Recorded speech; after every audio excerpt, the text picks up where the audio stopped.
Hello again, John Davenport here from Foreground.com with another Let's Edit video. We're back here again in Lightroom 4, and today I'm going to be working on this photograph. You can see it's a bit underexposed. We don't have a lot of detail in that foreground, and the sky's a little bit overexposed. So we'll kind of work to blend those together and get a usable image. And then I'm going to come down here to the the HSL color and black and white tab here, and we're going to work in the color section of this tab. It's really just a simplified version of the HSL tab, so you have hue, saturation, luminescence, and all, and right now all is selected, so that basically just shows all three of those. And what you have here is hue, and then all the colors, saturation, all the colors, luminescence, and then all the colors that you can possibly alter within your photograph. The color tab is a little bit more simplified, where you have your colors across the top. You can also break it up into all, but I prefer to stick with simple, and we're just going to do one color at a time. And that way you just have all three things that you can move around at once and kind of fine-tune the colors within your photo. But before we get onto that, we have to make a usable image first. So I think what we're going to do here is work on getting the foreground exposed properly, and then we'll rain in the sky after that. So I'm going to add some exposure here, add a little bit of contrast, just to start getting that image to pop a little bit. And then we're going to drop the highlights down to start bringing the sky back in. The shadows, raising that slider will help bring out more detail into the shadowy regions of this photograph. And again, I'm going to drop the white slider down a little bit, maybe about -50 or so, to again help bring that really bright area of the photograph back in. And then again, to help bring the underexposed photo back to life, we're going to raise the blacks up a little bit, and that will help lighten up those areas. So you can see we've already come a long way on the foreground. We now can actually see that there's a bench here, and there's a little pathway in the back. We have nice green grass in the foreground, and I think it's already a lot better. The one thing I am going to do is I'm going to add a little bit of warmth to the photo, and maybe just a little bit of magenta. That just kind of changes the the white balance around, just to add a little bit more interest to the photo. We'll do a little bit more changing with the colors a little bit later. The first thing I'm going to do here is crop in now, maybe something along the lines of maybe a 5:7 crop or so, just to kind of get that bush on the left hand side of the frame out, and just kind of you have this little pathway on the left hand side. It kind of removes a little bit of distraction that we had before. So we've come a long way so far, but we definitely do need to do something about this sky before we move on to the color tab. So to rein that in a little bit more, I'm going to grab my adjustment brush tool here, and I have my highlights set at -40. That should do a pretty good job. We can fine-tune it in a minute here, but I'm just going to quickly paint into the sky, and as I do that, you'll see that the highlights will start to darken quite a bit here, or at least a little bit anyway. And then you have two ways to go about dealing with the white area behind the trees here.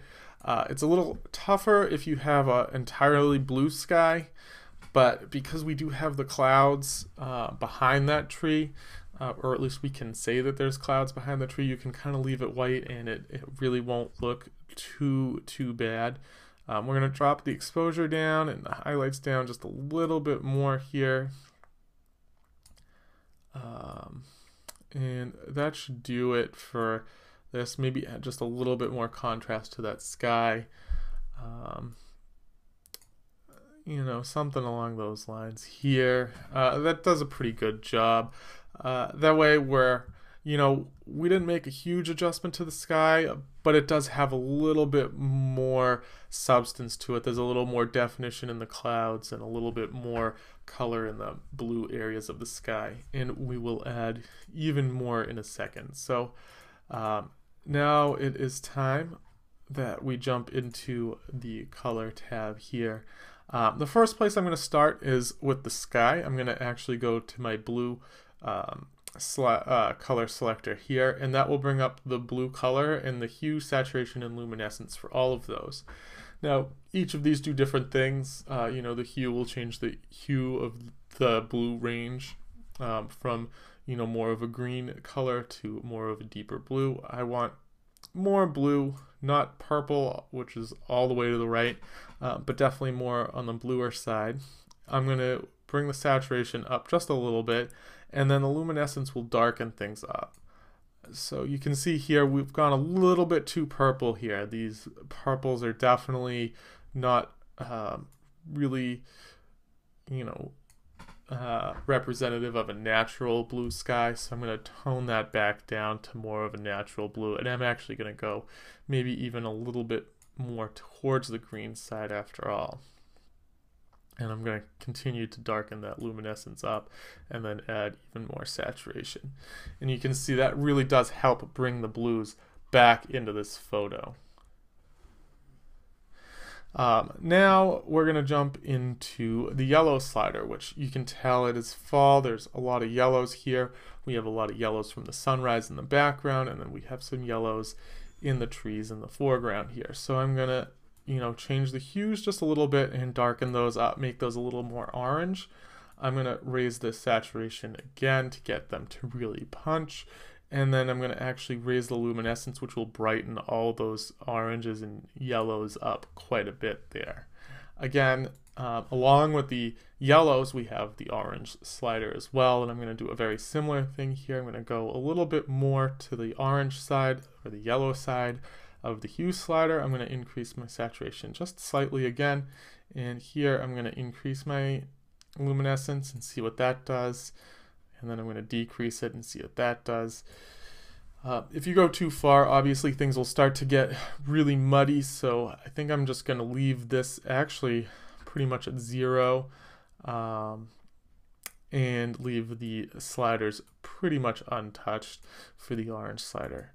Now I'm going to hop into the reds, and again the reds are going to have different effects of the trees maybe in the background here. But all said and done, it won't be that bad. That is my dog. She wants to be fed. If she gets annoying, I will pause this video and be back momentarily. But anyway, so that's about it here. The last thing I think we're going to do is hop into the green slider, and we're going to go more towards the yellow end. Add a bunch of saturation here and some luminescence, and that will really help brighten up and add a little bit more character to that foreground as well. So there we go. I think that will do it for this video. I do need to go feed Bella, and I think we've got a pretty good final image here. We've gone from this image, this before image, to this after image. I think it really does punch quite a bit, and I hope you like it. Thank you for watching this video, and stay tuned watching your emails if you're subscribed to my newsletters. There's a lot of cool stuff happening on photography within the next week or so. I will see you again soon. Bye for now.